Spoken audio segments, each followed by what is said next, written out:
My dad left me as a kid, scammed me as an adult, stalked me from jail, threatened my mother, lied to the court, and now he wants to come to my wedding. I was 7 when my parents started fighting all the time. Doors slamming, glass breaking, everything. But 2 years later, when they finally separated, 9-year-old me still couldn't understand why. I soon realized that the divorce was probably my fault. I wish I could say I grew out of this thinking, but I didn't. Every time I heard my mom crying alone at night, I thought it was because of me. Every time I heard her on the phone talking about how heartbroken she was, I thought it was because of me. So I did what any 9-year-old would do. I tried to win my dad back. I remember sitting by the front door every Friday, clutching my backpack like a boy clings to a raft in a flood, too small to stop the current, but too hopeful to let go. For the first few months, he was always on time, and I'd tell him about every A that I got in class and the delicious meals that mom had cooked that week. But instead of turning the car around and getting back together with my mom, he'd just give a weak smile and try to change the topic. Except I never gave up, until he did. First he was 1 hour late, the next week it was 2. Then one day, he just never showed up. That night, I ended up sleeping on the icy wooden floor beside the front door. I woke up that morning in tears, asking mom why daddy hated me. She gave me a big hug and reassured me that he must be sick or something. For a while, that was enough explanation, until later that day. How could you leave our son waiting? While you were doing all sorts of crap with that blonde beach, our son was sleeping on the floor waiting for dad who never came. I rushed into the kitchen and begged my mom to hang up the phone, to stop yelling at my dad, that I was sorry. She immediately hung up the phone and grabbed me. She carried me over to the living room couch, looked me in the eye, and told me it wasn't my fault. None of it was. This should have been a sweet, convincing moment, but it wasn't, because I still wanted to win him back. So that weekend, I waited again. He was on time, and I was ready to hatch my master plan. A drawing of our family portrait in my right pocket, a photo from their wedding in my left. But when we got to the house, my plan was ruined, because sitting inside was the blonde-haired woman my mom was talking about. I recognized her from a few years back, when my dad brought me into work for the day. I knew she was his assistant. I sheepishly waved and asked if she was replacing mommy. She scoffed and rolled her eyes, and my dad made the shh sound with his finger over his mouth. And just when I thought the surprises were over, a boy my age ran around the corner.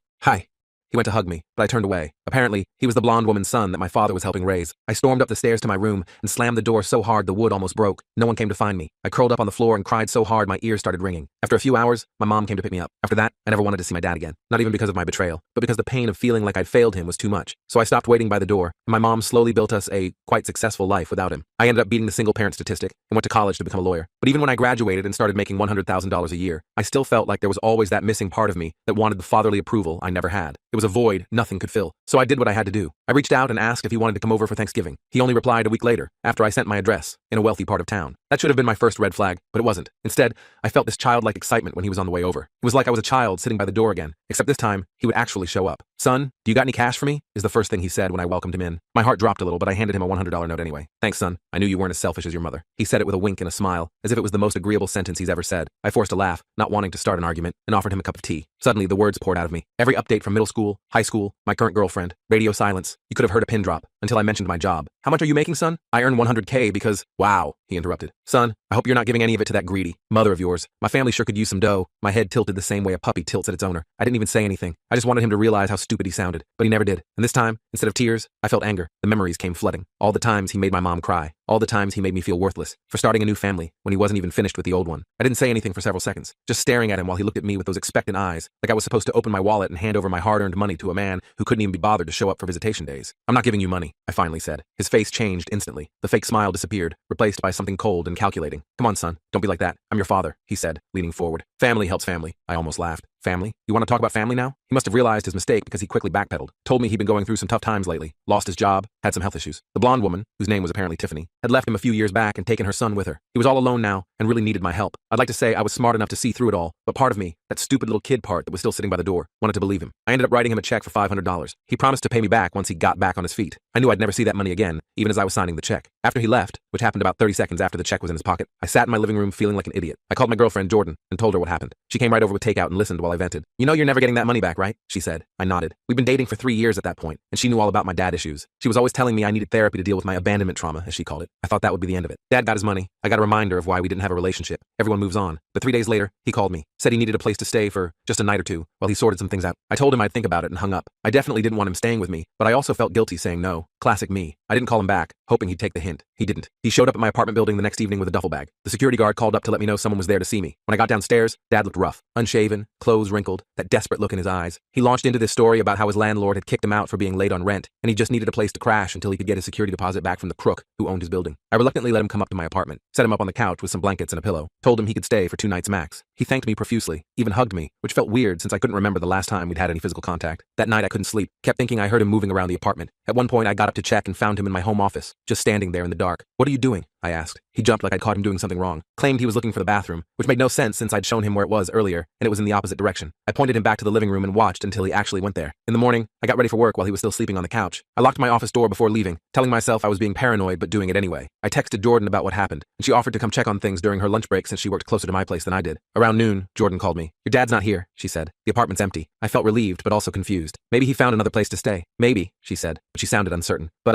your office door's open." I definitely remembered locking it. "Check my desk," I said. "Top right drawer." There was a pause. "It's open too, and empty. That's where I kept my checkbook and some emergency cash. About $200 was missing, plus several blank checks. I called the bank immediately to cancel the account, then left work early to go file a police report. The officer who took my statement seemed bored. Told me theft between family members was a civil matter, unless I could prove he'd forced his way in. Since I'd invited him to stay, there wasn't much they could do. He suggested I try to contact my father directly to resolve things. I tried calling, but his phone went straight to voicemail. I left a message telling him I knew what he'd done and demanding he return my property. Then I spent the rest of the day contacting my credit card companies and putting fraud alerts on my accounts. 2 days later, my bank called. Someone had tried to cash a check for $5,000 from my account. The teller had been suspicious because the signature didn't match mine, and the account had already been flagged. They'd turned the person away, but kept the fraudulent check as evidence. I went to the bank to give a statement and look at their security footage. Sure enough, there was my dad trying to cash a check he'd stolen from me. I took still images from the footage to the police station and filed another report. This time, they took it more seriously since I had evidence of actual check fraud. A week went by with no word from or about my dad. I was starting to think he'd skipped town when I got a call from a number I didn't recognize. It was a woman named Barbara, who identified herself as my dad's current girlfriend. "Your father's been arrested," she told me. Apparently, the check fraud at my bank wasn't his first attempt. He'd successfully cashed several fraudulent checks at other banks, using accounts that belonged to other people, including Barbara. When the police picked him up, he had fake IDs and stolen checkbooks from at least 3 different people. Barbara wanted to know if I was going to help him out. I asked what she meant. "With bail money," she said, like it was obvious. "He's your father." I laughed. I couldn't help it. "He stole from me too," I told her. "He's on his own." She called me some choice names before hanging up. I blocked her number immediately. The district attorney's office contacted me a few days later. They wanted me to testify against my dad as one of his victims. I agreed without hesitation. Part of me felt guilty, that same part that used to wait by the door, but I pushed it aside. He'd made his choices. The pretrial hearing was set for a month later. In the meantime, my dad started calling me from jail. I didn't accept the charges for the first few calls, but eventually curiosity got the better of me. I wanted to hear what possible excuse he could have. "Son, you've got to help me," he said immediately. "These people in here are animals. I don't belong here." I remained silent, letting him dig himself deeper. "Look, I know I messed up. I was desperate, but you're doing great. You can afford to help your old man out. What's a few $1,000s to someone like you?" Still, I said nothing. "Hello? Are you there?" he asked. "Listen, if you help me get out of here, I swear I'll pay you back. Double. I've got some business opportunities lined up that are going to be huge." "Like what?" I finally asked. He launched into this elaborate story about some investors he'd met who needed help moving money from overseas accounts. All he needed was a small stake to get started. Classic scam stuff that probably would have worked on me a month ago because I wanted so badly to believe he could change. "I'm not bailing you out," I said, "and I'm testifying against you at the hearing." He exploded. Started yelling that I was ungrateful, that he'd given me life, that I owed him everything. Called me every name in the book. I hung up while he was still ranting. The calls kept coming after that. Sometimes he'd be angry. Other times he'd try to guilt trip me by talking about how sick he was or how dangerous jail was for a man his age. Once he even pretended to be crying, talking about how he'd always loved me and just made some mistakes. I stopped accepting the calls altogether, changed my phone number just to be sure. The day of the hearing arrived. I put on my best suit and headed to the courthouse. Jordan came with me for moral support. We sat in the hallway waiting for them to call my name, my stomach in knots. I hadn't seen my dad in person since the night he stayed at my apartment. When they finally called me in, I walked past my dad sitting at the defense table. He looked smaller somehow, in his orange jumpsuit. He tried to catch my eye, but I kept my gaze straight ahead. I testified about what happened, how he'd asked for money, stayed at my apartment, stolen my checkbook, and attempted to forge checks in my name. The prosecutor showed the bank footage. It was all very straightforward. When it was the defense attorney's turn to cross-examine me, he tried to suggest I had given my dad permission to use my checks. I shut that down immediately. Then came the personal attacks. "Isn't it true that you've harbored resentment toward your father since your parents' divorce?" he asked. "Objection. Relevance," the prosecutor said before I could answer. "I'm establishing the witness's bias, Your Honor," the defense attorney argued. The judge allowed it, so I had to answer. "I was disappointed when my father abandoned our family, yes. And isn't it possible that this case is just another way for you to punish your father for leaving?" I took a deep breath. "This case exists because my father stole from me and committed fraud. My feelings about my childhood have nothing to do with those facts." The defense attorney tried a few more angles, but eventually gave up. As I left the witness stand, my dad mouthed, "Please help me," with his pathetic look on his face. I walked past him without acknowledging it. The judge found enough evidence to proceed to trial, but that was scheduled for several months away. My dad was denied bail due to being a flight risk with his history of using false identification. I thought that would be the end of my involvement until the trial, but a week later, I got another call from an unknown number. This time it was my half-brother, the blonde woman's son. His name was Thomas, and he was 28 now, my age. "I heard about what happened with Dad," he said. His voice was deeper than I expected. "I'm not calling to defend him or anything. I just thought maybe we could meet up sometime." I was suspicious at first, thinking maybe my dad had put him up to contacting me, but Thomas seemed genuine. He told me he hadn't had any contact with our dad in years either, not since his mom finally left him when Thomas was 16. "He pulled the same crap with us," Thomas said. "Always asking for money, making promises he never kept, disappearing for weeks at a time. We agreed to meet for coffee that weekend. It was weird sitting across from someone who looked vaguely like me around the eyes and had experienced the same type of paternal disappointment. We ended up talking for hours, filling in the gaps of each other's stories. He used to tell me you didn't want to see him anymore," Thomas said. "That you chose your mom over him and refused to visit." I snorted. "He told me he was helping to raise you like it was some noble sacrifice he was making." We both laughed at how ridiculous it all was. Thomas had turned out okay despite everything. He was an electrician, married with a baby on the way. We exchanged numbers and promised to stay in touch, which we actually did. Meanwhile, my dad started writing me letters from jail since I'd blocked his calls. The first few I threw away unopened, but curiosity got the better of me eventually. His letters were all the same, asking for money for his commissary account, complaining about jail conditions, and promising to make everything up to me if I would just help him this one time. Then his tone changed. The next letter included thinly veiled threats about what would happen if I testified against him at the trial. He mentioned my address, Jordan's workplace, even my mom's business. It was clearly meant to intimidate me. I took the letter to the prosecutor, who added witness intimidation to the charges against him. His defense attorney dropped him after that, and he was assigned a public defender. As the trial date approached, I started getting anonymous phone calls, heavy breathing, then hanging up. Once, someone just said, "We know where you live," and disconnected. I installed a security system and made sure Jordan was never alone at my apartment. The prosecutor thought it might be one of my dad's jail buddies trying to scare me off from testifying. They offered to put me in a hotel under an assumed name for the week of the trial, but I refused. I wasn't going to let him intimidate me. 2 days before the trial, Barbara, my dad's girlfriend, showed up at my office. She made it past reception by claiming to be a client in distress. When I came out to the waiting area, she started screaming about how I was destroying her life by sending my father to prison. Security escorted her out, but not before she spat in my direction and yelled that I would regret this. I filed for a restraining order that same day. The trial itself was anticlimactic. My dad took a plea deal at the last minute, 3 years for fraud and attempted witness intimidation, with the possibility of parole after 18 months. I didn't have to testify after all. I thought that would be the end of it, but my dad managed to get a message to me through his public defender. He wanted to see me before they transferred him to state prison. Against my better judgment and Jordan's explicit advice, I agreed to one visit. The visitation room was depressing. All concrete and plastic chairs bolted to the floor. My dad shuffled in wearing handcuffs and an orange jumpsuit. He looked older than his 55 years, his face gaunt and eyes hollow. "Thanks for coming," he said as he sat down across from me. "I wasn't sure you would." "What do you want?" I asked. I wasn't in the mood for small talk. He sighed heavily. "I want to apologize. I know I messed up. With you, with Thomas, with everything." I didn't respond. I'd heard his apologies before, usually right before he asked for something. "I've had time to think in here," he continued, "about all the ways I failed you as a father, about why I left in the first place." That caught my attention. He'd never talked about why he left before. "Your mother and I were having problems long before we split up," he said. "But instead of working on them, I took the coward's way out, found someone who didn't know all my flaws yet. Then I did the same thing to her eventually." He looked up at me. "But the worst thing I did was making you think it was your fault somehow. It was never about you. You were the best part of my life, and I threw that away because I was too selfish and too scared to be the man you needed me to be." I felt tears threatening but blinked them back. "Why are you telling me this now?" "Because I'm facing real consequences for the first time in my life," he said, and I realized I might never get another chance to tell you the truth. For a moment, I almost believed him, almost thought this might be a genuine turning point. Then he ruined it. "I was hoping maybe you could put some money in my commissary account," he said, "just enough for some decent food and a few comforts. The state doesn't provide much." And there it was. I stood up. "Wait," he said quickly. "That's not why I asked you here. I really did want to apologize." "No, you wanted to soften me up so I'd give you money," I said. "Same as always." "That's not true," he protested, but his eyes gave him away. They always darted to the left when he was lying. I'd noticed it as a kid but forgotten until this moment. "Goodbye, Dad," I said. I turned to signal the guard I was finished. "Wait," he called after me. "I know where your mother keeps her emergency money, in that ceramic duck in the kitchen. We could split it if you just—" I didn't hear the rest because the door closed behind me. I walked out of that jail and didn't look back. That night, I called my mom. We hadn't talked about my dad in years, an unspoken agreement between us. But now, I needed to. "He tried to get me to steal your emergency money," I told her after explaining everything else. She laughed. "I haven't kept money in that duck since we were married." I knew he knew about it. We talked for hours that night. About the divorce, about how hard she'd worked to give me a good life, about all the times my dad had disappointed me that she didn't even know about. It was cathartic, like lancing a wound that had been festering for decades. "You know," she said before we hung up, "I used to blame myself for how he treated you. I thought if I'd just tried harder to make the marriage work, you wouldn't have gone through all that pain. It wasn't your fault," I said automatically. "No, it wasn't," she agreed. "Just like it wasn't yours. Some people are just broken, honey, and no amount of love can fix them if they don't want to be fixed." Those words hit me hard. All those years I'd spent thinking I could somehow earn my dad's love if I was just good enough, successful enough, generous enough. But the problem had never been me. It had been him all along. The next day, I called a therapist and made an appointment. Jordan had been right. I had some serious abandonment issues to work through, but for the first time, I felt like maybe I could actually heal instead of just carrying around the weight of my father's rejection. Thomas and I kept meeting for coffee every few weeks. It was strange having a half-brother after being an only child for so long, but also nice. We bonded over our shared experiences with our dad, but also discovered we had other things in common. A love of old sci-fi movies, the same weird habit of organizing our sock drawers by color, a talent for remembering useless trivia. 6 months into my dad's sentence, we got word that he'd been caught running a small-time con inside the prison, convincing other inmates to give him their phone privileges in exchange for legal advice he wasn't qualified to give. His parole possibility was revoked. Thomas and I met up after hearing the news. We weren't surprised, but it still hurt somehow. "Do you think he'll ever change?" Thomas asked me over his coffee. I thought about it for a minute. "No," I finally said. "I don't think he can." Thomas nodded. "Me neither. I used to wish he would, but now I just feel sorry for him." That was exactly it. Somewhere along the way, my desperate need for my father's approval had transformed into pity for a man who would never know what it meant to truly love someone else more than himself. As if reading my thoughts, Thomas raised his coffee cup in a mock toast. "To moving on," he said. I clinked my cup against his. "To moving on." And for the first time in my life, I truly felt like I could. The trial came and went. Dad got sentenced to 5 years with possibility of parole after 3. I thought that would be the end of it. But life is never that simple, especially when you've got a manipulative father who refuses to accept responsibility. About 4 months into his sentence, I got a letter from the prison chaplain. Apparently, my dad had been attending regular services and had found God or whatever. The chaplain thought it might be healing for both of us if I came to visit. I showed the letter to my therapist during our weekly session. "What do you think?" she asked me, in that non-committal therapist way. "I think it's BS," I said immediately. "He's working some angle. He always is." She nodded. "That's certainly possible. But what if he's not? Would you regret not giving him one more chance?" I hated that question. The answer was complicated. Part of me, the grown-up, rational part, knew my dad was a lost cause, but that stupid little kid part that used to wait by the door with his backpack, that part kept whispering "what if" in my ear. I decided to go, but I had rules. I wouldn't bring money. I I wouldn't agree to anything during the visit, and I'd leave the second he started his usual manipulation tactics. When visitation day came, Jordan offered to drive me. She waited in the car while I went inside the grim concrete building. The guards processed me through security like I was the criminal. They made me empty my pockets, patted me down, and led me to a room with rows of tables divided by low partitions. I sat there for 15 minutes before they brought my dad in. Prison hadn't been kind to him. His hair had gone completely gray, and he'd lost weight. He shuffled more than walked. When he saw me, his face lit up in a way I hadn't seen since I was a little kid. "Son, you came." He tried to hug me, but I stepped back. He didn't seem bothered, just gestured for me to sit. "The chaplain said you wanted to see me," I said, keeping my voice neutral. Yes,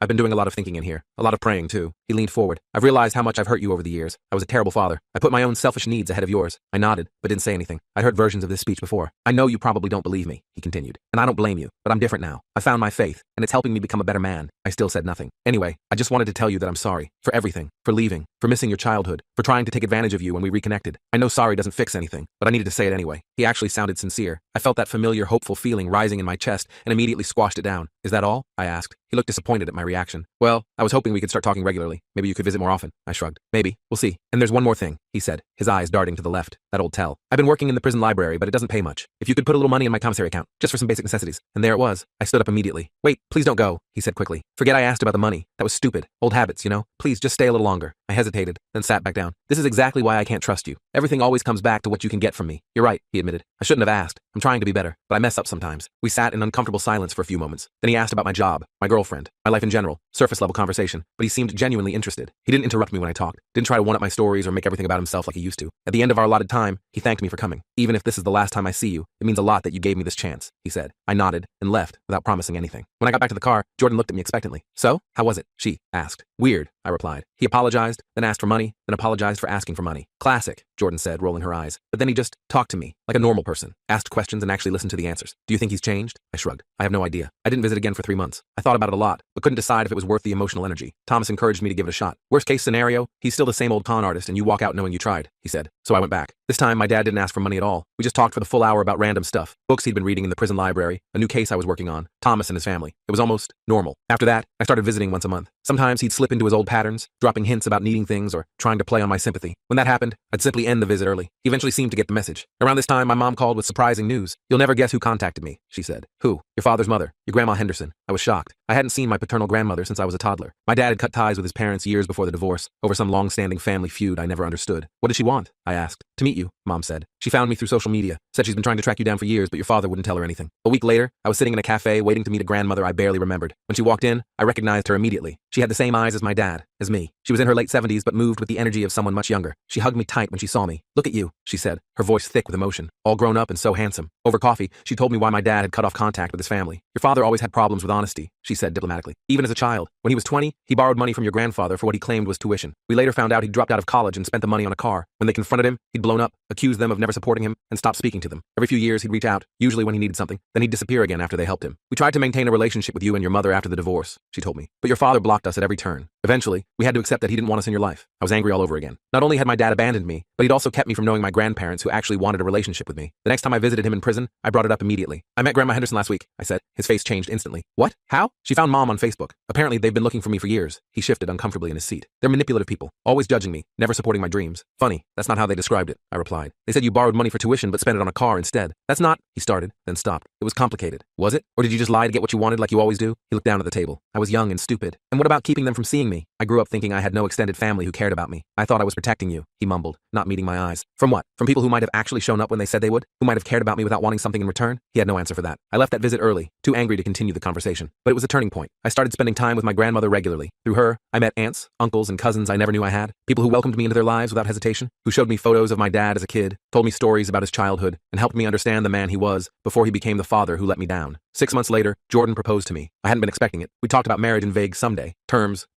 but she surprised me with a ring after dinner one night at home. No big public gesture, just the two of us in our pajamas on the couch. It was perfect. As we started planning the wedding, the question of whether to invite my dad loomed large. He would still be in prison when the wedding took place, so it was mostly symbolic, but it felt important. I discussed it with Jordan, with my therapist, with Thomas, even with my mom. Everyone had different opinions, but they all said the same thing in the end. "It's your decision." I visited my dad and told him about the engagement. He seemed genuinely happy for me. Then I took a deep breath and said, "I'm not sure if I want you at the wedding, even symbolically." His face fell, but he nodded. "I understand." "Do you? Because I'm not doing this to punish you. This isn't about the past anymore. Then what is it about? He asked quietly. It's about the fact that a wedding is supposed to be about people who support your relationship and want to see you happy. And I don't know if that's you. I've never been sure if you care about my happiness or just what I can do for you. He was quiet for a long time. When he finally spoke, his voice was different somehow, softer. You're right to question that. I haven't given you many reasons to believe I care about you for you. He looked up at me. But I do. Even when I was at my worst, even when I was using you, I still loved you. I just love myself more. It was the most honest thing he'd ever said to me. I won't ask to be at your wedding, he continued.